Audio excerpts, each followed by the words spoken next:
Well, this is weird. I haven't even gotten around to seeing the new Star Versus clips. Why am I. I guess this was inevitable. It was bound to happen sometime. I'd be back here.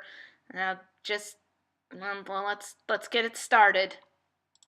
Hello, cartoon fanatics. RJ here, and welcome back to a new Cartoon Corner series going on.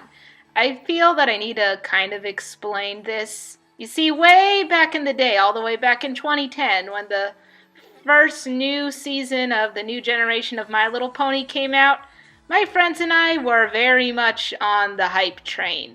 We were definitely hardcore bronies and Pegasisters, as we call them. I don't know if they still call them yet, because over the years I've moved away from the fandom, and My Little Pony started feeling like supernatural to me, where it just kept going and going and going, and it seemed like there would be no end, and it should have ended several seasons ago. But no, they just kept doing things, and it didn't seem as strong as it used to be.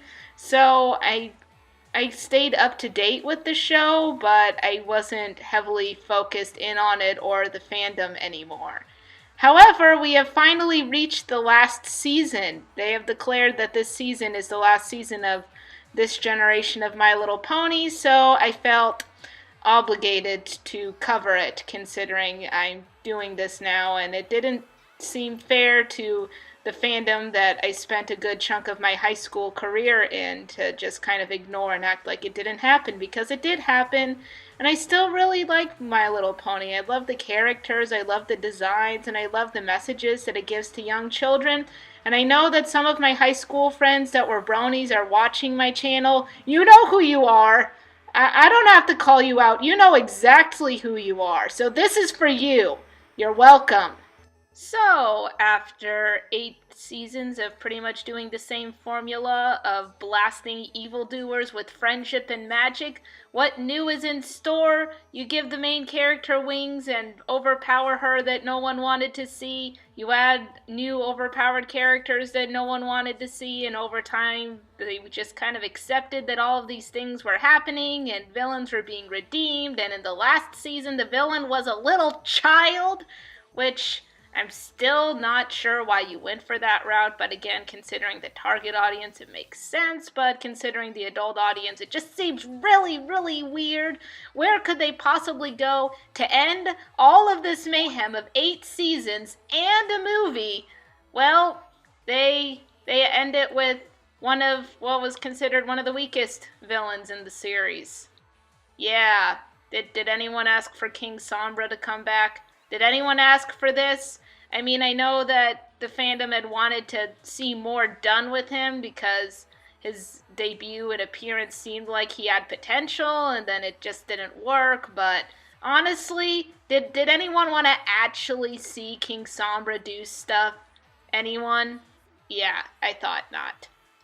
So basically, after several seasons of Twilight and her friends pretty much saving the world Equestria over and over and over and over, Celestia finally cut out the middleman and decided, you know what, since you guys are the only ones saving the world now, how about we just put you in charge of everything? And it doesn't go well, needless to say.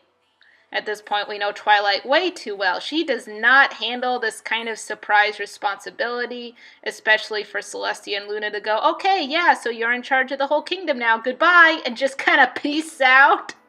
Talk about wanting retirement really badly. Okay, yeah, you're going to take it now. You're in charge of the whole world. Goodbye. If you need me, I'm going to be chilling in a lake somewhere, just soaking up the rays. That sounds really nice right about now. Now, I'll be honest, at the time I'm recording this, I didn't see all of the first part of the premiere. All I know is that Twilight attempts to rule and it doesn't go so well. She makes some decisions that any problems that she comes across, she can just tackle them on herself because she's Twilight and she's done all this stuff, and of course she can do it. But in the end, somehow it manages to unleash Sombra, who takes over the Crystal Empire again. But this time he's a full physical manifestation. He's not just a little weird, wispy cloud fear smoke thing. So Twilight and friends grab the elements of harmony because of course they do. They bibbity bobbity boob zap him into oblivion, so to speak. But it turns out that he was just fooling them, so when they return the elements back to the Tree of Harmony, he destroys the whole tree. I don't know why this didn't seem as emotional as it should be. Maybe because it happened real fast and we're so used to seeing this kind of thing happen that the whole first act just kind of felt, we've seen these beats before. They get the elements, they get the magic, they zippity zappity zoo, ba-boom. So when he actually destroyed the tree at the end, it seemed hollow almost. Like I feel there are a lot more characters that we could apply to, but at the end of the day, this really is Twilight and Friends' show.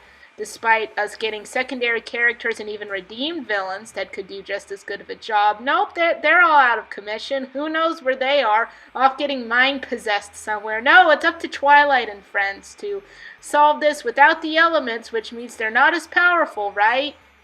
Right? I feel we've covered this theme before in a previous premiere or finale. Am I wrong? Am I mixing things up? I wouldn't be surprised. It's been almost a decade. So what does this leave them with now? Well, they've got no overpowerful magic at their disposal anymore. The Tree of Harmony is destroyed, which means the Everfree Forest that the tree was apparently containing is going bananas, and no one can stop that. And oh yeah, every single secondary character, secondary, tertiary, whatever, all the other characters except for the main six and a couple of others are completely under mind control and under King Sombra's power now. So cool. Things as usual with these premieres don't seem to be looking too good after the first part. But, of course, things always turn around as they tend to do in this show. We see a brief glimpse of, oh gosh, what's its name? Starswirl. Starswirl, the Bearded, and Luna and Celestia come down to take on the Everfree Forest to kind of keep it under control so Twilight and Friends can take on King Sombra as the ultimate final battle. Oh, and Discord's there, because why not? You paid to use John Delancey, you gotta use John Delancey, am I right? I mean, can we just admit at this point that Discord is just a cartoon version of Q? Someone was just a major Trekkie and went, you remember Star Trek? Wasn't that great? Wasn't Q cool? Let's make him into a cartoon character. Let's do that and get the same guy so that multiple fandoms can relate, and I love Kim Possible a lot, can freak out over everything. Yes, I'm calling her out on that, but to be fair, I think Discord's pretty awesome too. I got a little figurine on my desk. I'm totally getting off track now. So, with an all-powerful Chaos being under their belt, you'd think this would be the easy way to take out Sombra, especially since we have never known Sombra to be a super overpowered villain. Well, apparently not. Discord goes down like a wimp. Or so he wants them to believe. Also, he can give them a super empowering speech about how their friendship is the true thing keeping them together. And, well, it's the title of the show and stuff, so of course it is. So they dig in and get the friendship deep inside of them and face off Sombra. And they pull out magic up from up their butts or something, and they fire it and defeat Sombra. And that hair whip there. I don't know why, but I love that piece of animation. Play it again. Look at that hair whip. Yeah. You get it, girl. So once again, all of Equestria is saved, thanks to Twilight and her friends. They've decided they no longer need the elements of harmony to be able to kick bad guy butt and save their world. And at the same time, Celestia and Luna decide they'll give Twilight a bit of a transition period into being the full-on time ruler of Equestria. Which sounds good, but I mean, you should have done that from the beginning. At this point, everyone knows what Twilight's like when you just throw this kind of responsibility onto her and peace out. You should have known better, but then we wouldn't have a premiere, so I guess it was necessary for plot reasons. And that's it. That's where things are going, but not before we get a little hint that the remaining bad guys, which, considering all the reforms and destruction, is only down to 3 at this point. We got Tyrek, which in my opinion was the OG. He was the best bad guy, honestly. I love T-Rex so much. That battle between him and Twilight was the best out of all the seasons. You got Chrysalis, also a superpowered bad villain. She got taken down by secondary characters recently, and it's nice to see that she's off kind of plotting her revenge and stuff. And then, as I mentioned, the child, now they're all trying to work together, apparently, under this goat demon thing?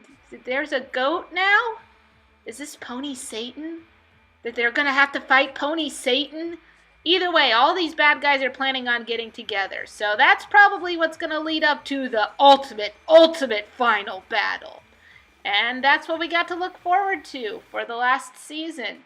Overall, there wasn't really anything that surprised me from the usual from My Little Pony. But at the same time, it's kind of surprising to realize that this is the very last season before, I don't know, Hasbro does something new. And I don't know, I don't think it's hit me quite yet. It's kind of the same that Star is on its last season too, and that really hasn't hit me yet. And there's a whole lot of episodes from both shows between now and their ultimate end, so we're going to have a lot of stuff to talk about. Yay! So, if you liked hearing me ramble about My Little Pony, go ahead and get a thumbs, a hoof, I guess. Give a hoof up and press that like button. And don't forget to comment and subscribe as well. Hey, I'm kind of curious now because this show in this generation has been going on for a decade. Are there any My Little Pony fans out there? Are bronies still a thing? Please let me know if bronies are still a thing. And if you are a brony, if you're like an OG brony that's been there from the first episode of the first season all the way back in 2010, or if you're kind of more of a newbie and just got into the show a couple of years ago, and your opinions on the fandom, because it's a huge fandom and there's a lot to unpack, and that's one of the reasons why I backed out. It's just I couldn't absorb every single fandom all the time. It made my brain hurt on top of real life. But I'm kind of excited to get back into it just for the last season to see exactly what everyone's been up to and kind of say goodbye to the end of an era. It's exciting. And with that, I'll see you next time. We're going to have some Star episodes up too, so there's a lot of magical girl stuff going on. There's a lot of stuff. I hope no other shows plan on coming up because it takes me like a whole day to make one of these. There aren't supposed to be any more shows, right? Right?